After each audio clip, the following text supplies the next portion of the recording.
pemirsa, apa kabar Anda pada hari ini? Semoga dimanapun Anda berada tetap dalam keadaan sehat selalu. Dan senang sekali saya Noristera kembali menyapa pemirsa dalam acara podcast Rawung Karyo Bakul, persembahan Dinas Perindustrian dan Perdagangan DIY. Pemirsa, pemasaran online untuk para pelaku usaha IKM ini sangat penting. Dan bagaimana strategi yang tepat untuk pemasaran online para pelaku usaha UKM, kita akan membahasnya lebih dalam di podcast Rawung Karyo Bakul dengan tema strategi pemasaran online untuk usaha IKM.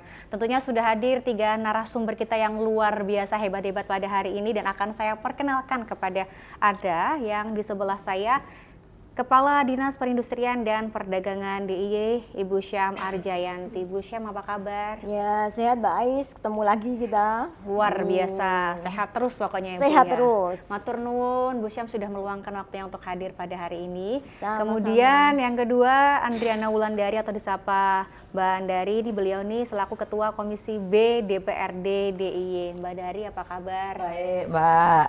Puji Tuhan sehat. Sehat ya, bahagia juga. Yang penting bahagia dan semangat. Gaspol, kalau tetap salahnya gaspol. Mbak Dari pokoknya gaspol ya. Tetap gaspol Luar ya. biasa ya. Matur nuwun loh sudah meluangkan waktu untuk hadir pada hari Sama-sama. ini. Kemudian yang ketiga, Ibu Anis Rianti Primastuti, beliau adalah owner PT Dama Putra Sejahtera. Bu Anis, apa kabar? Halo, luar biasa Mbak ini. Luar biasa semangat Luar biasa ya. semangatnya. Semangatnya pagi ini. Semangat pagi ya, oke, Biar masih full semangat pagi. energi Oke. terus, iya. Matur nuwun sudah meluangkan waktunya untuk hadir pada hari ini dan tema kita pada hari ini adalah strategi pemasaran online untuk usaha IKM. Nanti sebelum kita membahas lebih jauh bagaimana strategi yang tepat untuk para pelaku usaha IKM ini, kita akan bertanya terlebih dahulu kepada Bu Andis ini selaku owner PT Dama Putra Sejahtera. Nah, mungkin boleh diceritakan ini Bu Anis sudah berapa lama ini menekuni usaha di aneka olahan abon? Ya, ini sudah berapa lama ini Bu usahanya dan kenapa kemudian memilih untuk berbisnis di aneka olahan abon ini? Silahkan Bu Anis. Ya, baik. Untuk PT Dama Putra Sejahtera ini berdiri pada tahun 2012. Jadi kalau dibilang sampai sekarang itu sudah 12 tahun ya. Kemudian kenapa saya memilih aneka olahan abon sebagai produk saya. Jadi saya itu memulai satu usaha itu dari apa yang saya sukai begitu Mbak, dari sama Bu Syam. Jadi saya itu penggemar abon begitu. Karena saya penggemar abon, saya ingin mempunyai usaha itu yang sesuai dengan passion saya dulu yang saya suka begitu. Kemudian kenapa saya memilih abon? Karena pertama saya itu tinggal di Jogja begitu ya. Di Jogja itu banyak sekali anak kos, kemudian wanita karir seperti Ibu Dari, seperti Ibu Syam itu kan tidak mempunyai waktu yang banyak untuk memasak begitu ya. Betul. Ingin quality time dengan keluarga begitu. Tahu aja. Itu yang ibu karir Bu. Kalau yang tidak berkarir seperti saya ini mak-mak mager begitu. Jadi kami itu menginginkan adanya lauk praktis sehat. Tetapi ini banyak kekhawatiran akan adanya lauk junk food yang tidak sehat begitu ya. Jadi mungkin kalau anak kos itu pingin makan praktis tapi larinya ke itu Mbak dadat mie gitu kan. Ini kan tidak sehat untuk dikonsumsi. Terpikir dari itu saya tuh punya keinginan banyak anak kos, banyak wanita karir. Kenapa tidak ya saya menyajikan satu lauk praktis tetapi mengatasi kekhawatiran akan adanya lauk yang tidak sehat begitu. Akhirnya tercetuslah abon. Kemudian kenapa lagi abon? Abon itu makanan yang tidak lekang oleh waktu.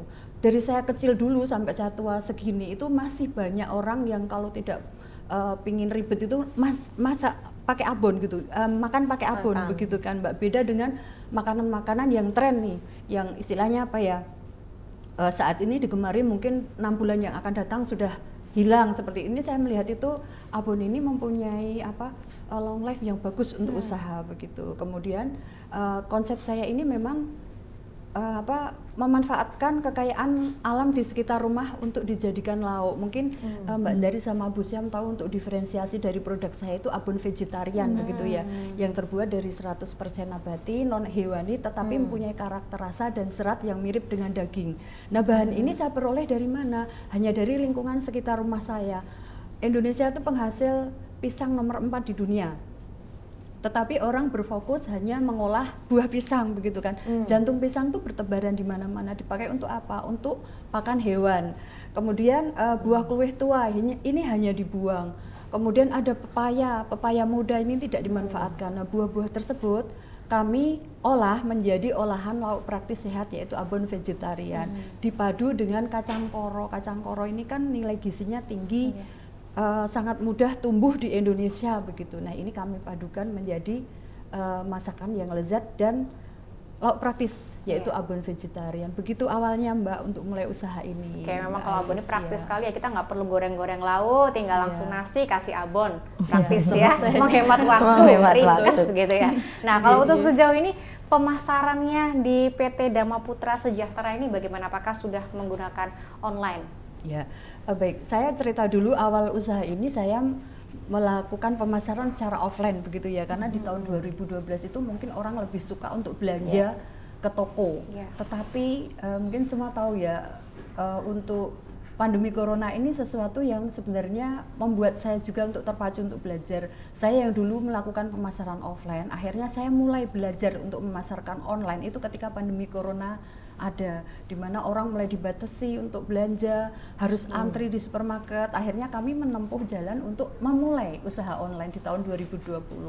Awalnya perjuangan ini merupakan perjuangan yang berdarah-darah buat saya Mbak, karena saya gaptek terus terang ya. Jadi saya harus merekrut tim baru. Kemudian yang paling ini tuh membuka diri gitu ya untuk belajar. Kebetulan banyak support juga dari dinas perindustrian, dari dinas-dinas yang terkait itu untuk membuka, mengajak UMKM untuk melakukan pemasaran online. Awalnya saya melalui satu pemasaran online itu sederhana saja, melalui WhatsApp bisnis begitu. Jadi di situ ada katalog yang bisa dilihat orang, ada yang bisa dipelajarin orang. Kemudian kami membuat katalog online, kemudian kami melakukan pemasaran melalui Instagram seperti itu. Kemudian merambah lagi ke marketplace ya, ke marketplace. Kemudian sekarang tren ini sudah bergeser, semakin lama itu semakin bagus ya. Kami juga melakukan pemasaran ini melalui website bisnis. Kami mempunyai website bisnis yang bisa diakses oleh semua orang untuk mengetahui bagaimana tentang produk kami. Nah, terakhir kami melakukan pemasaran online ini melalui live TikTok dan Instagram begitu. Jadi tren ini semakin berkembang dan kita harus mengikuti seperti itu, Mbak. Oke, baik, terima kasih Bu Ani. Nanti kita sambung lagi. Saya mau bertanya kepada Bu Syam. Bu Syam, pemasaran online ini seberapa penting ini Bu bagi para pelaku IKM ini Bu? Kalau sekarang itu kan pemasaran online itu seperti sudah kebutuhan ya, kebutuhan untuk bagaimana selain kita memasarkan offline itu pemasaran online itu juga sekarang sudah menjadi gaya hidup bagi konsumen ya. Nah dari Daun Emas tadi juga sudah menyampaikan bagaimana pada saat corona ini dipaksa kan UMKM kalau dia nggak mau beradaptasi untuk pemasaran online dia akan mati dia, karena di situ kan semua nggak boleh kemana-mana ya, nggak boleh kemana-mana. Kemudian kalau kita biasanya ada pameran itu kan juga pamerannya secara online juga kan waktu itu. Jadi dipaksa untuk bagaimana supaya bisa pemasaran online. Nah, pemasaran online itu ada sisi positifnya, banyak sisi positifnya. Jadi kalau misalnya kita nggak punya ruang untuk menjual produk, karena misalnya harus sewa itu kan uang juga, ya. Kemudian selain sewa ada juga SDM-nya yang menjaga di situ, itu uang juga, kan harus gaji, ya kan? Kan nggak mungkin kita sendiri jaga terus gitu kan? Itu harus sewa, harus ada SDM-nya yang jaga ya. Kemudian kita hanya terbatas ya, kalau offline kan hanya terbatas orang yang datang ke situ ya kan. Kalau online kita itu tidak berbatas uang ya. Itu bisa sampai ke nasional, bahkan bisa sampai bisa dilihat ke luar negeri. Jadi memang itu sudah tuntutan bagaimana kita supaya bisa go global. Produk-produk kita itu dikenal secara luas.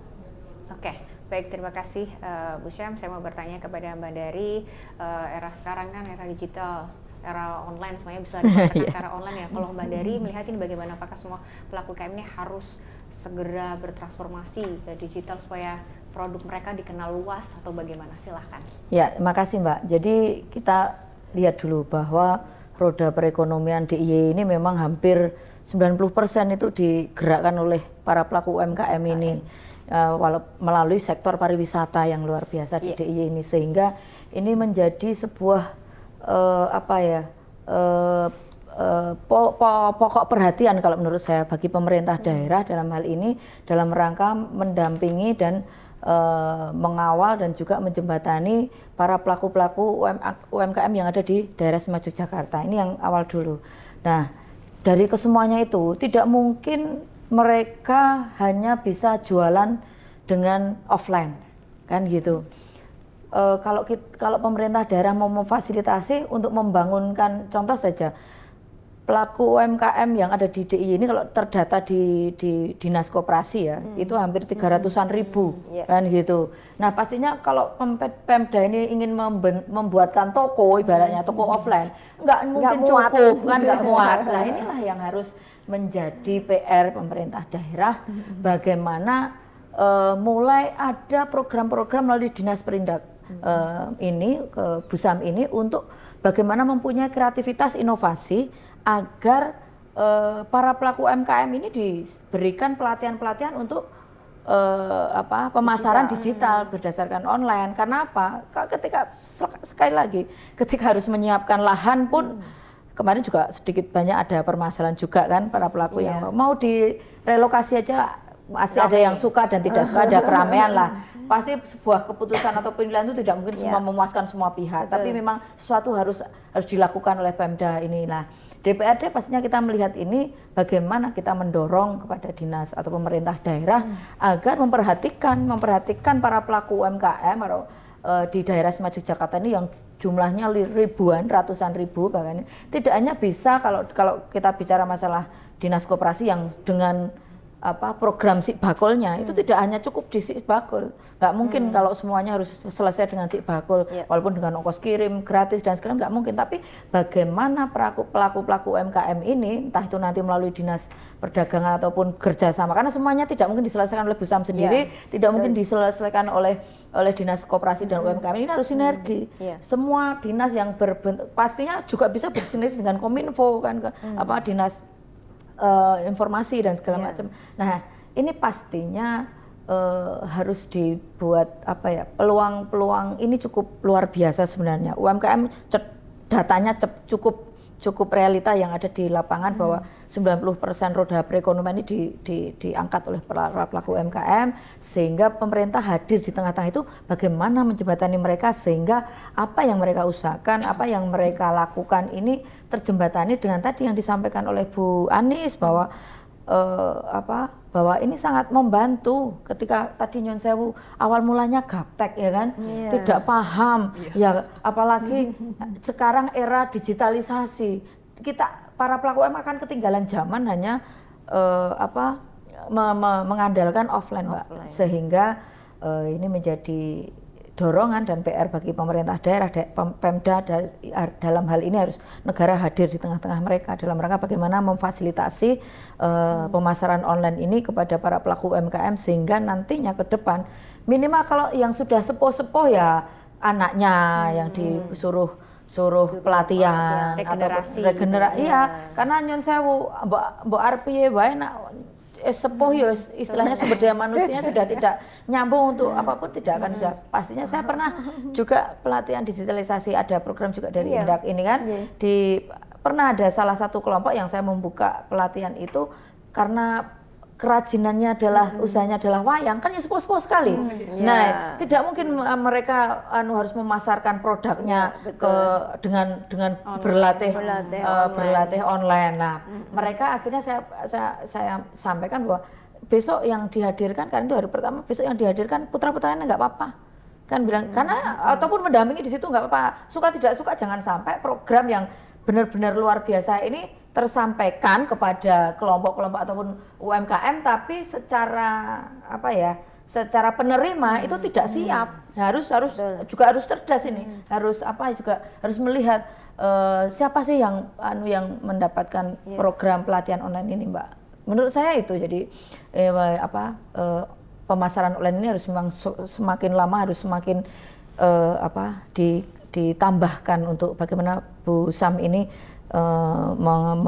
menyampaikan kepada kami kemitraan atau di Komisi B untuk menambah misalnya. Kalau memang walaupun tidak bisa semua karena memang kita sadari bersama bahwa PAD kita juga terbatas, tidak bisa banyak, sehingga tahapan-tahapan ataupun harus mana lebih prioritas, skala prioritas harus kan ada data. Paling utama itu saya selalu bilang, selalu menyampaikan pendataan dulu, semua didata pelaku UMKM, mana yang sudah, mana yang belum, mana yang terus dari segi usia itu juga harus punya data, dari segi produk itu kan harus, sehingga ketika program pelatihan pemasaran online ini akan menjadi terukur tepat pada sasaran, tidak hanya sebatas gelontor ke anggaran, gelontor ke program, tapi sampai di sana sudah menguap. Karena apa? Ya mengpong-pong bolong, nggak akan paham, nggak akan bisa nangkap, kan gitu Mbak. Menurut saya itu luar biasa sekali. Terima kasih Mbak Dari. Nanti kita sambung lagi. Saya mau bertanya ke Bu Anis. Tadi dikatakan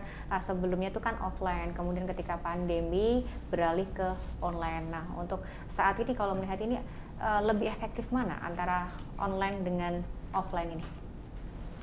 Kalau dikatakan lebih efektif mana, sebenarnya saya berjalan kedua-duanya Mbak, karena pertama market saya di offline itu sebenarnya sudah jadi, dalam arti saya sudah distribusi sampai ke area Kaflet itu sampai ke Jawa Tengah, Jogja Jawa Tengah. Kemudian ada beberapa juga reseller itu yang ada di seluruh Indonesia, ada di Jakarta, Bandung, ada di Bali begitu.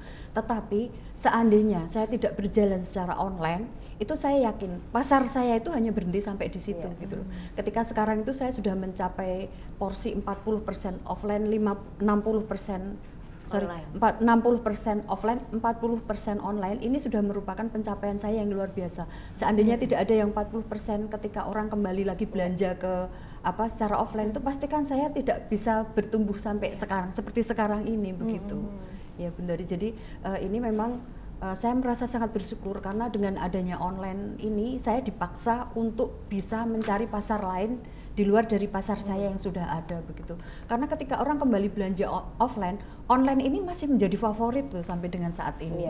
Jadi saya menemukan pasar yang berbeda Mbak, lain dengan pasar offline saya. Seperti itu. Kalau untuk online sendiri saat ini platform yang digunakan apa saja ini untuk pemasaran online-nya? Oh ya baik, saya menggunakan Instagram bisnis, kemudian melalui e-commerce, kemudian ada website bisnis, dan ada TikTok bisnis, termasuk ini ya, termasuk Instagram itu begitu. Oke, baik, terima kasih Bu Anis. Nanti kita sambung lagi. Saya mau bertanya kepada Bu Syam terkait dengan strategi pemasaran online yang tepat untuk para pelaku IKM ini seperti apa ini Bu Syam?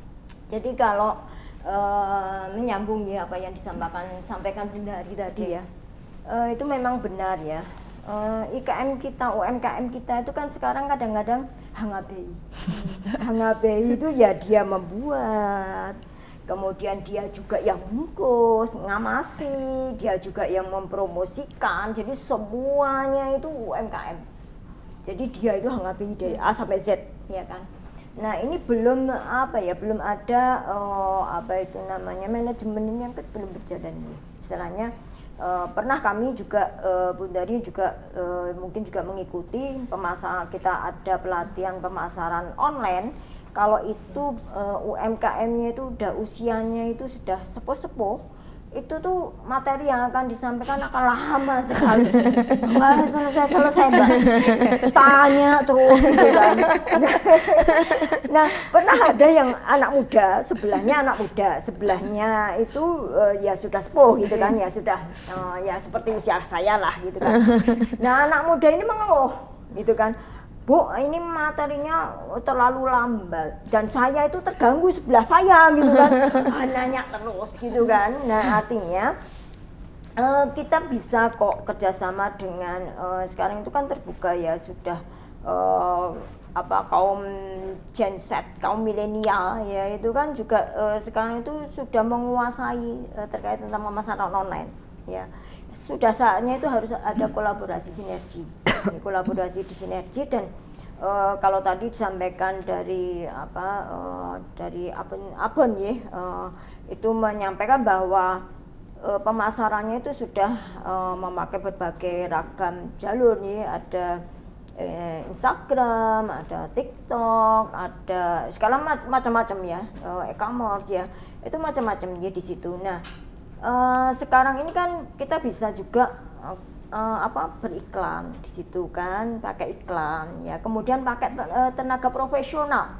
Ya kalau kita harus shopping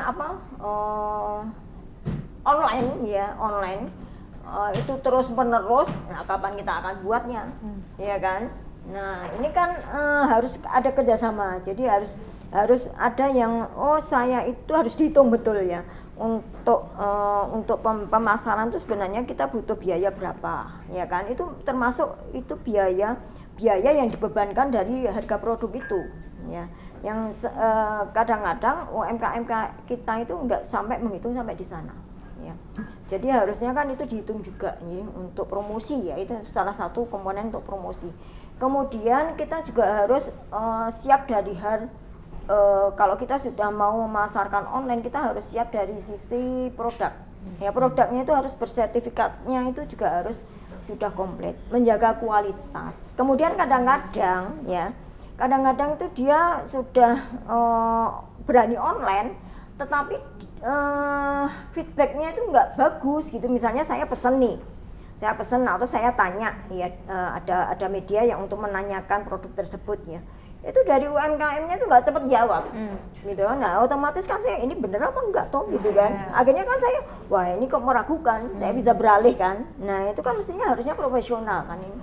Kalau saya tanya itu harusnya segera untuk menjawab ya.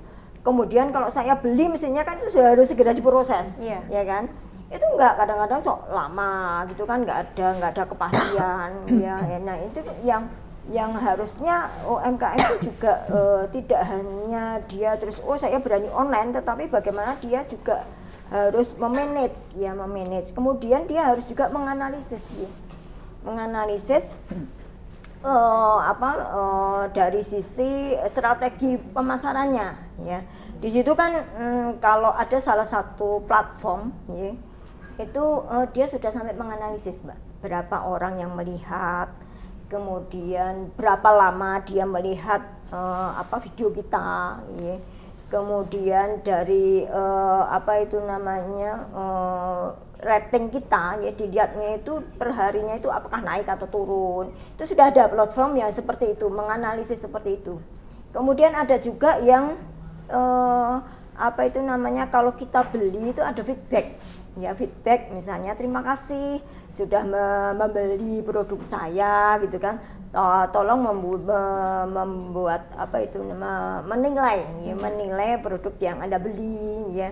Itu kan juga di email ya, kita di email ya, di WA. Kemudian kita diminta untuk memberi reward, bintangnya berapa, kemudian kekurangannya berapa ya. Kemudian kita juga harus punya website juga ya, kadang-kadang kan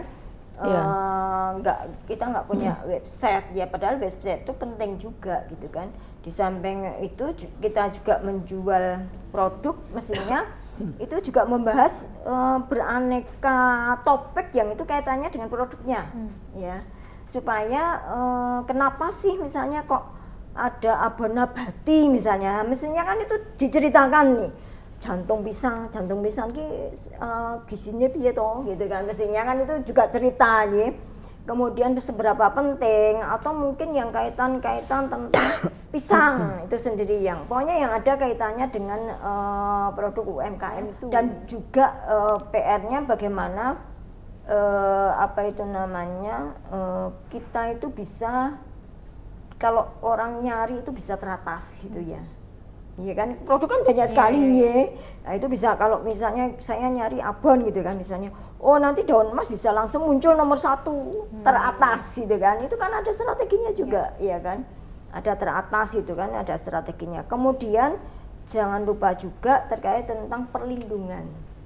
Ya, perlindungan akun itu juga sangat penting sekali ya, karena sekarang itu kan banyak hacker itu yang luar biasa ini Mbak Dari, dan DIY itu juga sumbernya hacker. Orang pinter hacker juga di sini itu sumbernya DIY itu ya. Nah sehingga sampai ke sana ya, Kemudian peran dari Kominfo kita juga nggak bisa lepas karena kan DIY itu kan dari Kulon Progo, Gunung Kidul, Bantul, Sleman, kota, ya, supaya lancar internetnya. Itu belum semua daerah itu lancar. Misalnya ini ada binaan kita Bundari di pelosok ini, itu udah eksportir, tetapi dia terkendala dalam hal komunikasi dengan buyer. Karena apa? Karena internetnya nggak lancar gitu kan. Nah ini saya komunikasi dengan Kominfo gitu kan. Ini bukan wewenang kami gitu kan. Wewenangnya harusnya dari Kominfo. Ini turun apakah itu Kominfo Pemda DIY atau Kominfo kabupaten kota. Nah ini yang perlu saling mendukung itu tadi, saling mendukung. Jadi kita nggak bisa sendiri ya Bunda. Jadi harus kolaborasi itu tadi, harus kolaborasi. Untuk bagaimana meningkatkan pemasaran online. Oke, baik, terima kasih Bu Syam. Nanti kita sambung lagi. Saya mau bertanya kepada Mbak Dari terkait dengan kebijakan yang sudah dibuat oleh DPRD DIY untuk mendukung IKM ini, go online ini, apa saja nih Mbak Dari? Silakan. Iya, terima kasih Mbak. Jadi kalau kita bicara apa sih yang dilakukan DPRD, pastinya DPRD selalu melakukan dengan dalam hal 3 fungsinya, yaitu dalam hal bagaimana memayungi para pelaku UMKM ini, pastinya kita buatkan perda. Sudah ya Bu ya, ekonomi kreatif sudah, kreatif sudah, dan kita sudah dok, dan ini sudah ada payung hukumnya untuk para pelaku, dan Bu Syam ini untuk menggelontorkan program kegiatan itu sudah tidak takut-takut lagi karena sudah ada payung hukumnya. Nah, yang kedua adalah budgeting ataupun penganggaran. Pastinya itu tadi yang disampaikan Bu Syam ini kan jangan sampai ini hanya sebatas PR ataupun wacana, tapi bagaimana ini segera dilakukan agar para pelaku UMKM ataupun IKM yang ada di DIY ini segera mendapatkan pelatihan-pelatihan online. Bahkan tadi disampaikan oleh Bu Syam harus membuat website misalnya. Lah wong buat website aja nggak tahu, nggak paham. Nah ini harus Pemda, pemerintah daerah harus hadir di sini. Semuanya dibuatkan website. Dan itu bagaimana pastinya ini butuh anggaran. Membuatkan website, mengadakan pelatihan, mengadakan sosialisasi, pendampingan para pelaku IKM. Ini pastinya butuh anggaran. Lah disitulah nanti kita bicara ataupun dalam rapat kemitraan, Bu Syam ini pasti menyampaikan ini loh Bundari, bahwa kita akan melakukan untuk tahapan pertama ada 100 IKM untuk dibuatkan website dengan anggaran segini lah, segini rupiah kan gitu. Nah, pastinya ketika itu memang terukur dan memang semuanya muaranya adalah untuk kesejahteraan masyarakat, pastinya kita akan dok nggak? Pastinya di situ, karena DPRD di sini sebagai fungsi penganggaran, bagaimana mengawasi anggaran itu benar-benar sampai kepada masyarakat dan sebesar-besarnya untuk kesejahteraan mereka, masyarakat di DIY. Nah, sehingga tadi yang disampaikan oleh Bu Anies terkait Bu Anies karena sudah 2012 ya, jadi dia beliau mengawali ini memang masanya dunianya belum dunia digitalisasi. Pandemi, mulai pandemi itu mulai muncul lah. Pandemi itu kan muncul, jadi ibu-ibu banyak yang akhirnya jualan online. Jualan itu kan dipaksa dan ternyata cukup luar biasa. Mereka bisa save.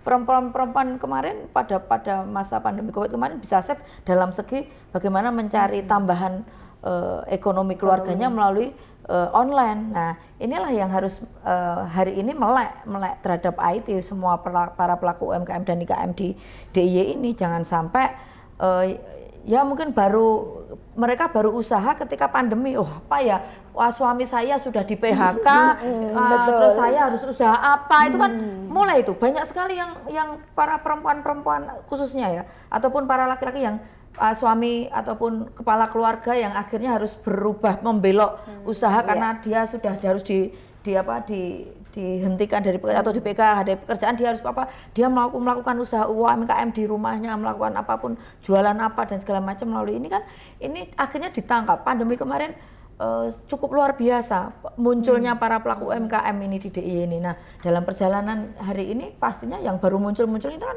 sudah eranya akhirnya begitu muncul sudah era digitalisasi. Karena sekarang masyarakat sudah dilatih secara terpaksa, keterpaksaan kahanan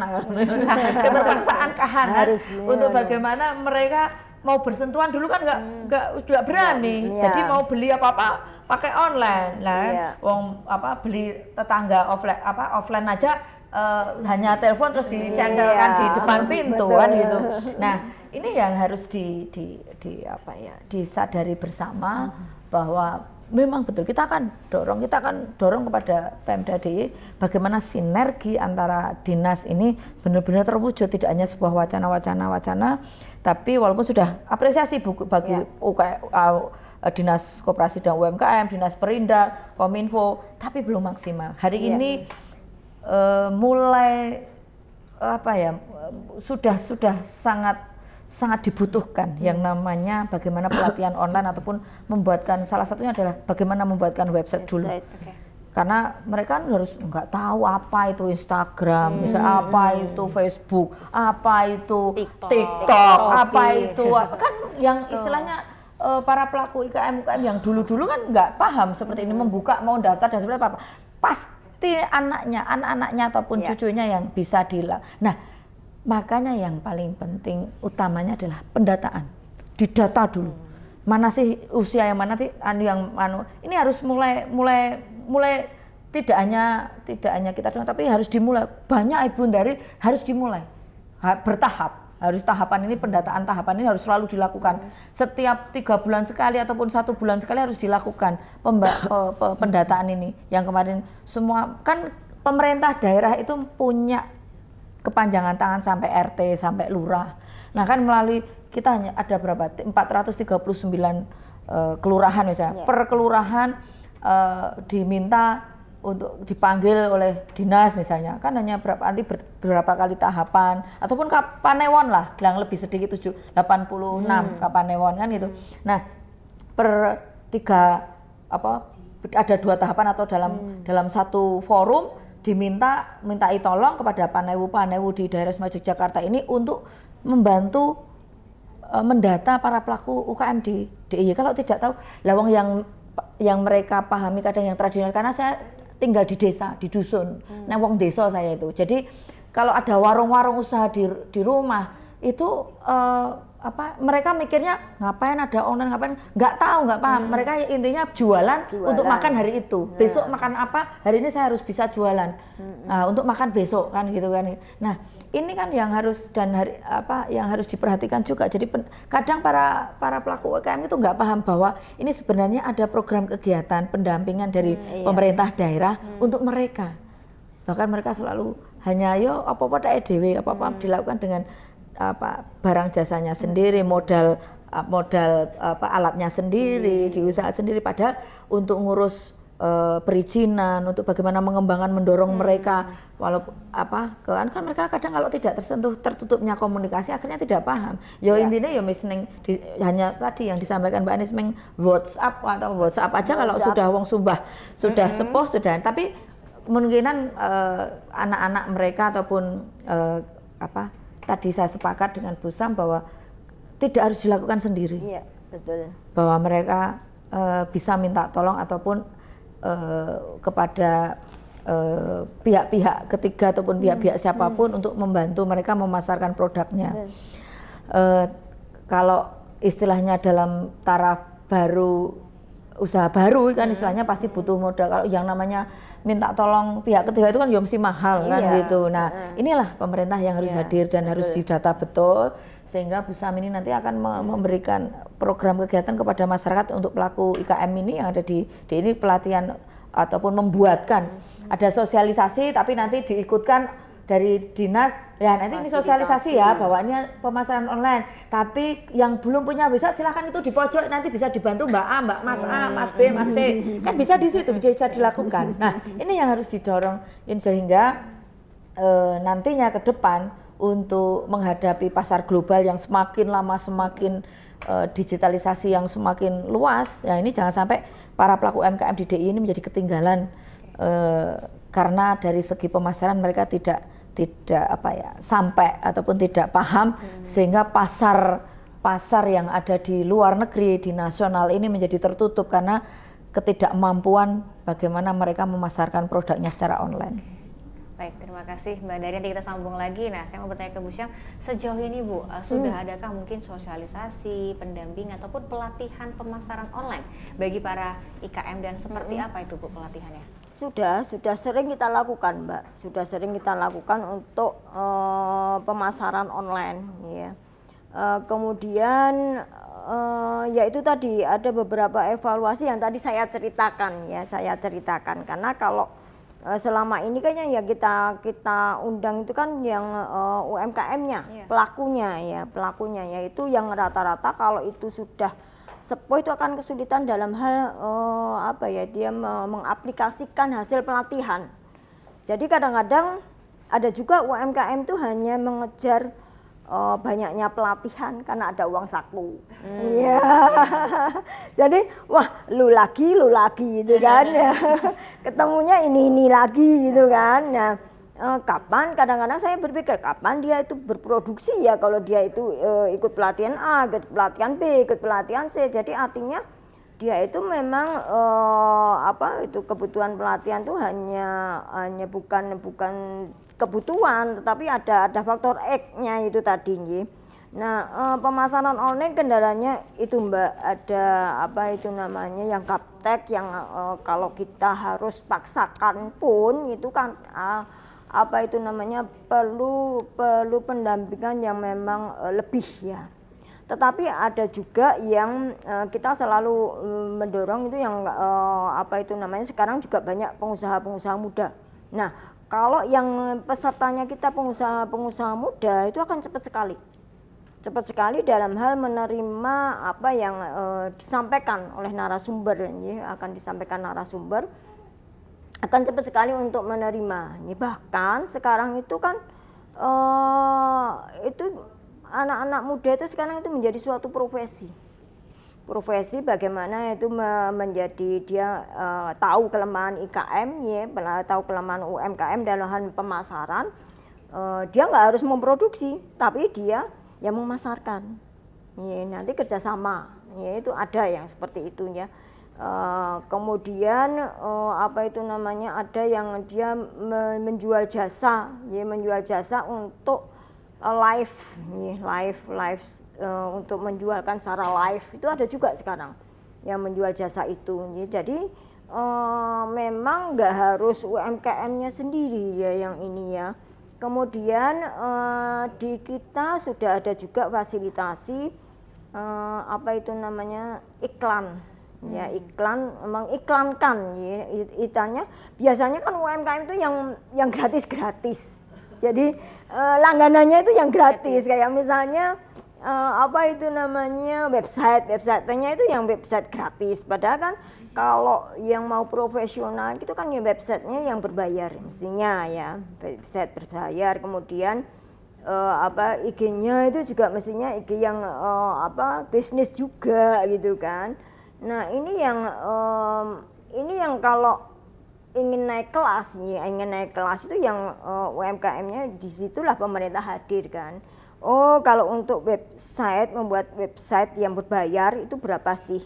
Itu mesti ada anggarannya yang khusus untuk membuat website. Tetapi setelahnya harapannya itu UMKM sendiri yang akan melanjutkan. Jadi kita hanya pada saat awal kita buatkan, tetapi nanti mungkin langganannya setelahnya mestinya dia sudah memperhitungkan dari hasil apa yang dia pasarkan secara online. Memang ada kendalanya juga ya terkait tentang bagaimana kita mengadakan sosialisasi pelatihan, salah satunya itu Mbak ya. Dan juga komitmen dari UMKM-nya itu dalam hal pemasaran online yang harusnya sudah profesional. Ya, kalau kita sudah harus memasarkan secara online harusnya ya offline juga sih. Tapi kan kadang-kadang kalau dia itu yang tadi A sampai Z itu tadi Mbak, yang sering kali terjadi kan, wah aku tutup sih soalnya lagi jagung. Aku tutup sih lagi rewang, kerja bakti. Nah, yang itu yang membuat istilahnya tidak profesional. Ya. Kemudian kalau mau menambah internasional itu harus beda lagi karena kan jamnya beda, ya kan? Jamnya beda. Jadi sesuai targetnya. Target ini mau kemana sih target misalnya target Abon ini mau kemana? Kaum milenial atau kaum yang apa itu namanya sudah sepuh atau mau sampai ke luar negeri. Kalau sampai ke luar negeri kan mestinya sertifikat pun harus sertifikat yang minimal itu sudah juga bisa diterima secara luar negeri. Kemudian katalognya itu juga harusnya sudah katalog yang internasional, minimal Inggris misalnya, ya bahasa Inggris. Kemudian di situ ada apa itu namanya kandungan nutrisi juga ada di situ, ya. Ini kemudian kemasan ini juga mempengaruhi juga, ya. Kemudian dalam hal pengiriman, ya, itu juga harus siap bagaimana sih dia dalam hal packing, pengiriman supaya pada saat di sini sampai ke konsumen ya itu kualitasnya nggak turun. Ya apalagi makanan ya kadang-kadang saya beli keripik sampai ke saya udah remuk. Iya. Ini contohnya salah satu contoh ya. Kemudian apa yang digambarkan nggak sesuai, iya kan? Oh ini premium loh, apa itu namanya? Misalnya saya pengen beli baju ya, oh premium, ini gambarnya bagus mbak, tapi setelah sampai ke saya, waduh kok kayak gini ya, nggak sesuai gitu, dengan apa yang dia deskripsikan di situ. Jadi kejujuran, kemudian bagaimana dia supaya pembelinya itu tidak hanya sekali dia beli, tapi dia akan pengen beli lagi. Ya ini yang selalu kita tekankan supaya konsumen itu supaya balik lagi. Jadi langganan. Jadi tidak hanya sekali beli kapok. Itu sih mbak, kalau bagi kami sudah banyak yang kita lakukan, sudah luar biasa. Cuma memang tadi Bunda Dari kadang-kadang kan UMKM ada yang memang dia aktif ke pemerintah, tapi ada juga yang enggak gitu kan. Kalau kami bandingkan dengan yang aktif, ya ada yang UMKM itu aktif ya ke dinas koperasi, ke kami sampai ke Kementerian Perindustrian, Perdagangan, Koperasi, Kemenparekraf, itu akan cepat sekali nanjaknya. Jadi kemarin tuh saya ketemu dengan salah satu UMKM Bu, memang milenial juga ya. Dia sudah kemana? 1 tahun itu sekarang sudah luar biasa, peningkatannya udah langsung. Karena apa? Karena dia rajin ke sana, dia ada ke situ, dia ada aktif ya. Niatan semuanya niatan dari betul. Betul, terus yang aktif gitu. Oke. Kalau enggak nanti gonta-ganti. Yang susah itu gonta-gantinya itu, Bu. Oke, baik, terima kasih.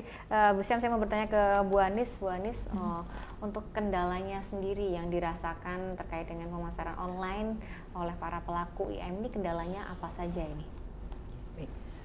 Tadi seperti yang saya sampaikan ya, biasanya itu kalau untuk yang generasi seperti saya itu sudah ada keterbatasan kemampuan mengakses IT begitu. Jadi memang itu yang menjadi faktor utama. Tetapi kembali lagi ke diri kita sendiri. Kalau saya kembalikan ke saya sendiri.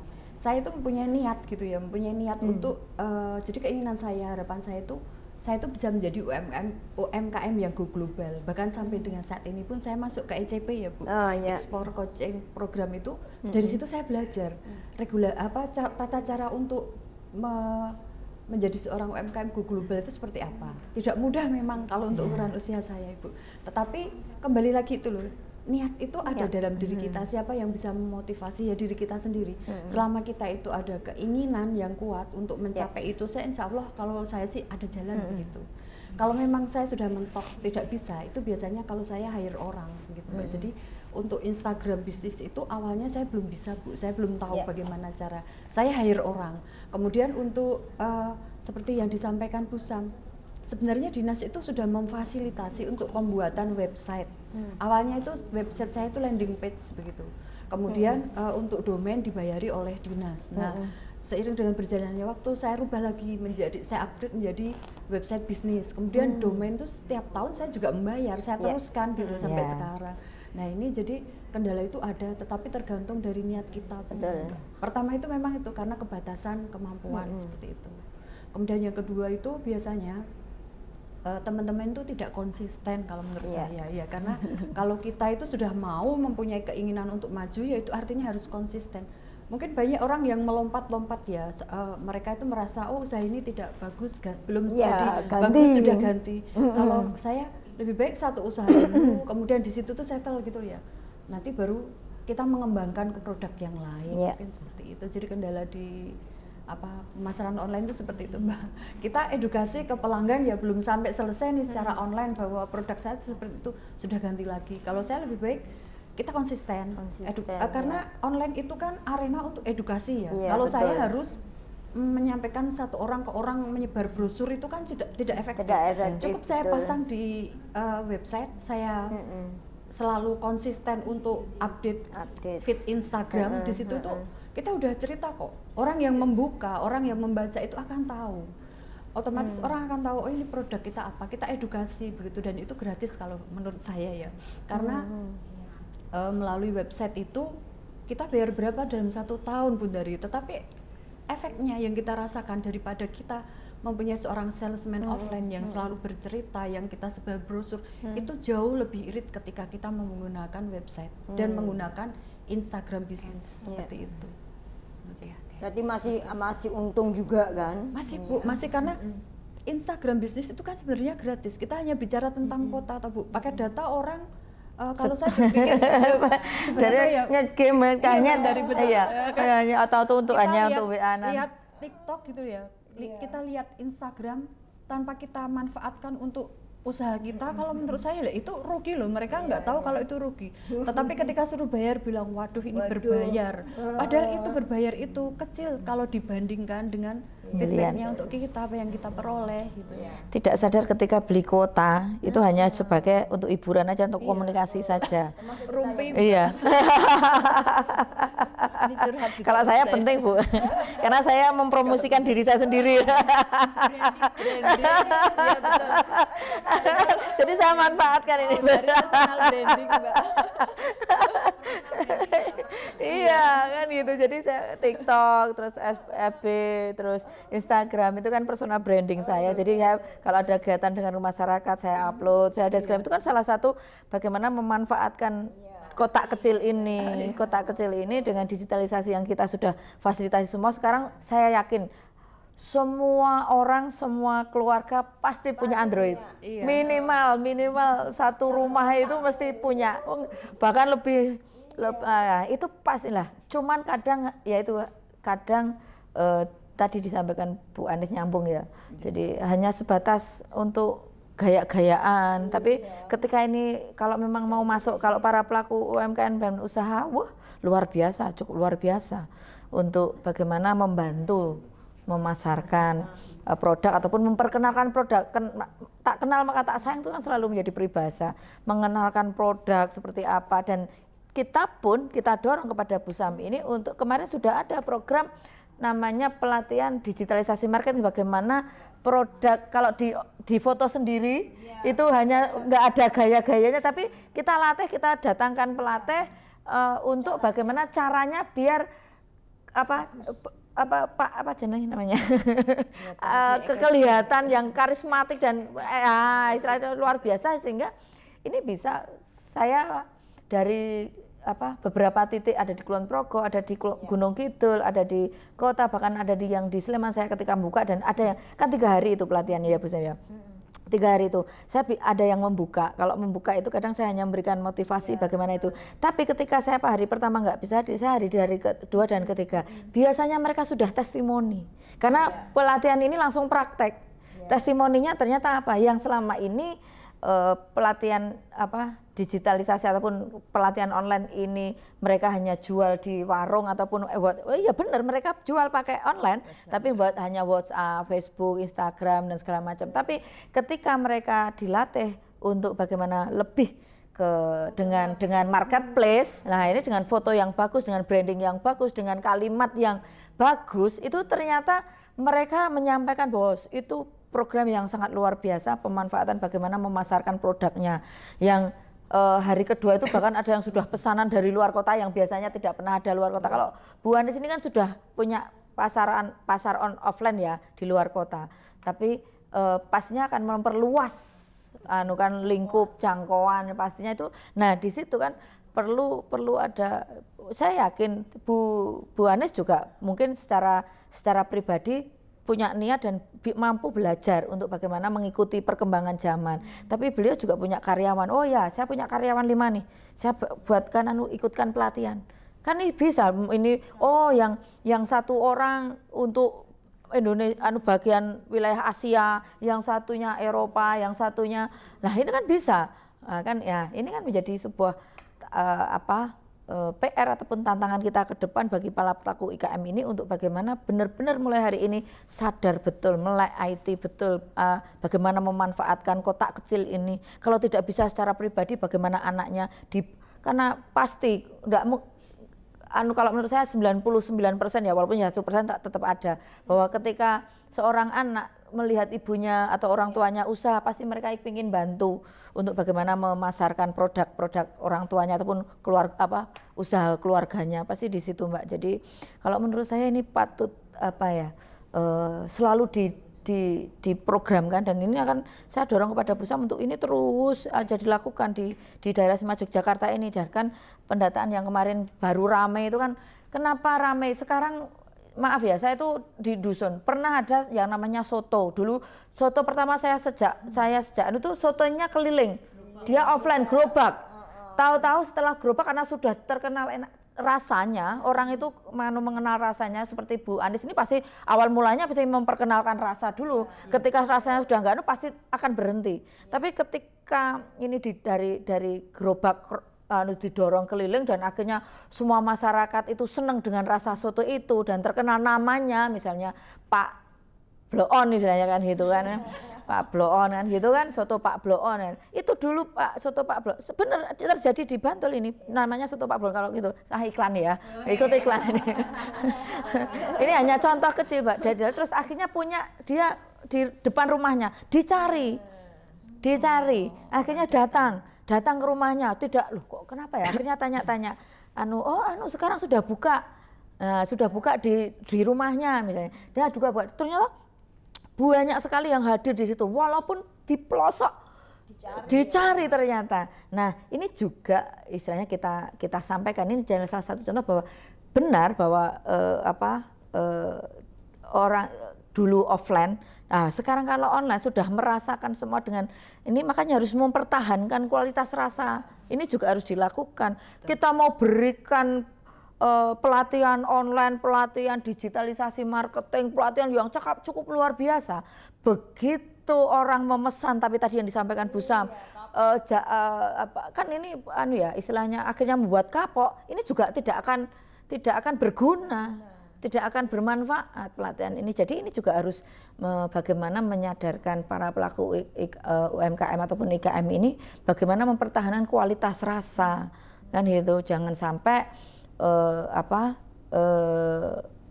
dengan kita bantu, kita dorong untuk pelatihan digitalisasi online kepada para pelaku UMKM, tapi setelah laris ataupun setelah di banyak pemesanan di awal tidak mempertahankan rasa, akhirnya juga tidak akan berlanjut lama. Nah, gitulah.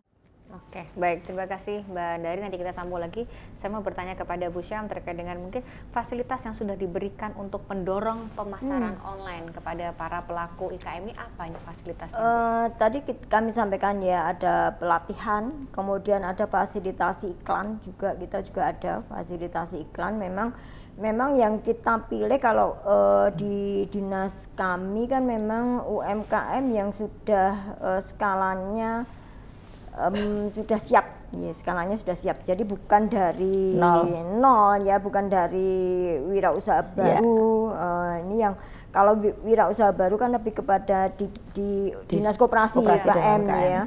Kemudian di kami itu ada yang khusus untuk secara internasional.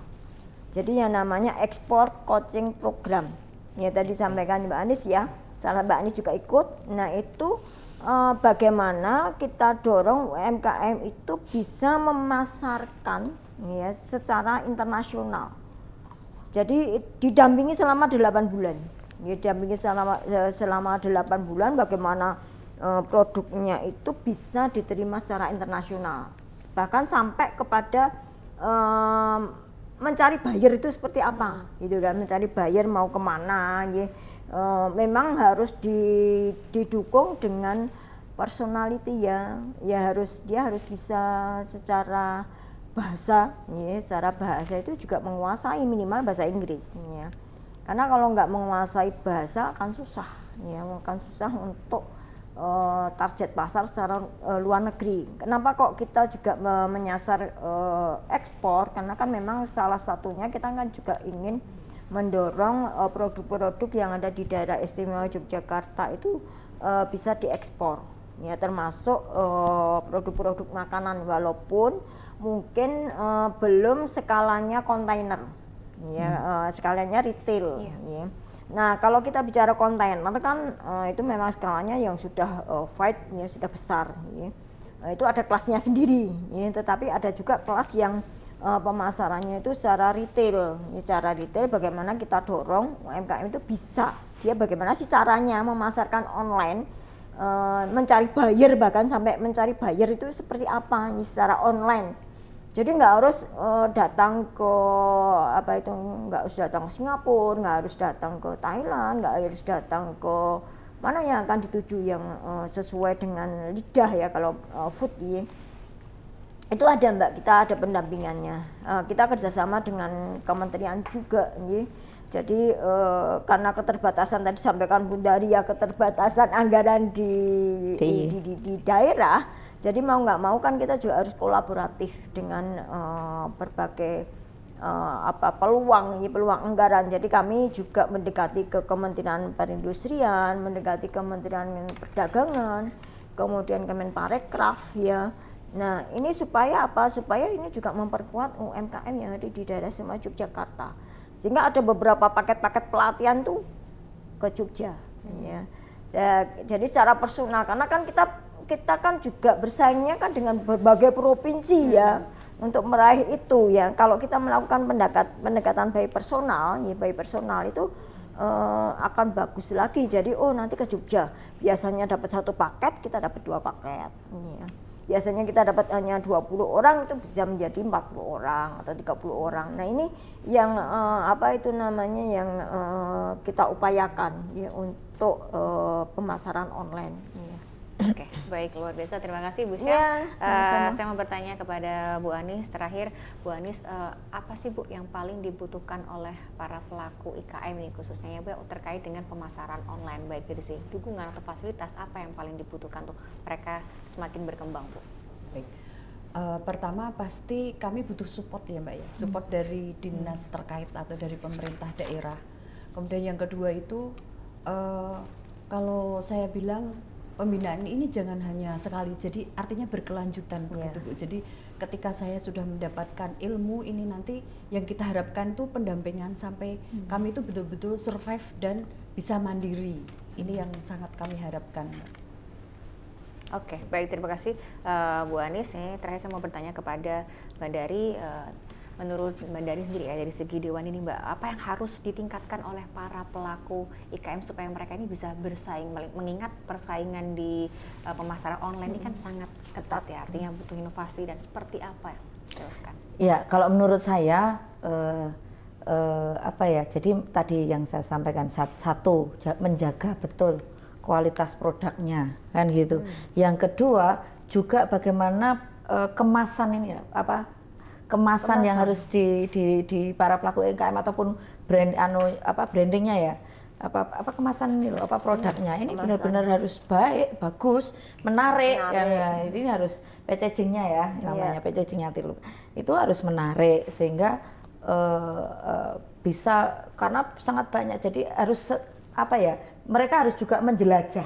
Teman-teman IKM ini harus menjelajah sebenarnya mereka yang selalu yang diinginkan pasar hari ini tuh apa, terus modelnya seperti apa, ya. Kalau kain ini kan sudah biasa, kalau ada warna itu kan mesti setiap tahunnya ada perubahan, kan. Nah, sekarang ada warna salem dan segala macam itu. Nah, ini juga harus para pelaku UMKM ini harus juga melihat gaya-gaya ataupun tren yang harus sekarang, sehingga ketika mereka memasarkan secara online itu minimal mempunyai ciri khas yang berbeda dari UMKM yang lain. Misalnya sama-sama abon misalnya. Sama-sama abon, saya jual abon, Bu Sam jual abon, Bu Ani jual abon. Kalau misalnya dalam rasa enak semua. Tapi ketika orang membuka online pada pemasaran ini, ketika cara pemasarannya ataupun gayanya pemasarannya itu lebih menarik, pasti mereka akan atau satu ya, yang kedua, atau memberikan bonus-bonus. Ataupun memberikan diskon. Sesuatu hal yang menarik lah, pemberian yang menarik ketika beli 3 dapat diskon 5%, beli 100 dapat diskon 10% misalnya kayak gitu. Itu kan salah satu menurut saya adalah kreativitas, inovasi para pelaku IKM walaupun sama-sama menjual abon misalnya, sama-sama IKM abon, tapi bagaimana mereka punya inovasi kreativitas yang berbeda dari teman-teman yang lain. Pastinya ini saling berlomba, dan salah satu cara berlomba itu adalah dalam rangka tadi bagaimana berlayar ya, untuk mencari tren, melihat tren hari ini seperti apa. Terus ini memang saya buat untuk kalangan anak muda. Berarti kalau kalangan anak muda lebih digitalisasi lagi, lebih kreativitasnya, bagaimana memasarkan produk harus sesuai pangsa pasar. Ini untuk keluarga, untuk anak-anak. Kalau tadi dibilang kalau sasarannya untuk anak-anak kos misalnya yang di DIY misalnya, tidak yang di luar, atau di luar juga kalangan di dekat-dekat toko-toko yang kos, itu kan pasti pangsa pasarnya anak-anak muda kan gitu. Nah, pastinya yang menurut saya tetap satu yang pertama adalah menjaga kualitas rasa, kualitas produk dari para pelaku UMKM ini yang pertama. Kalau menurut ada yang kedua, bagaimana mereka punya inovasi kreativitas dalam memasarkan secara online. Sekarang banyak sekali aplikasi-aplikasi yang bisa di-download untuk bagaimana lebih menarik. Nah, sekarang sudah semuanya bisa dilakukan oleh para pelaku IKM.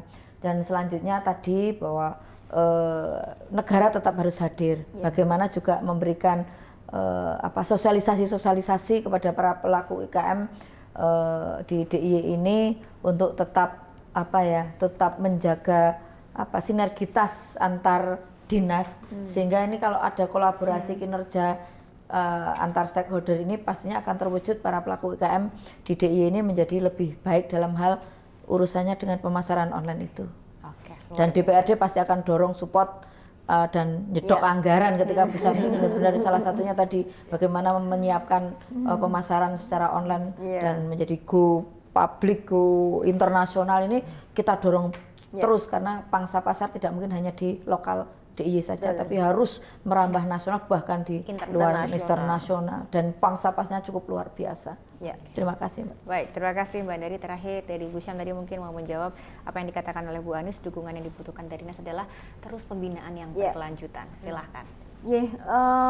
Kita siap untuk pembinaan itu, Mbak. Cuma kita juga harus mengevaluasi komitmen dari UMKM itu.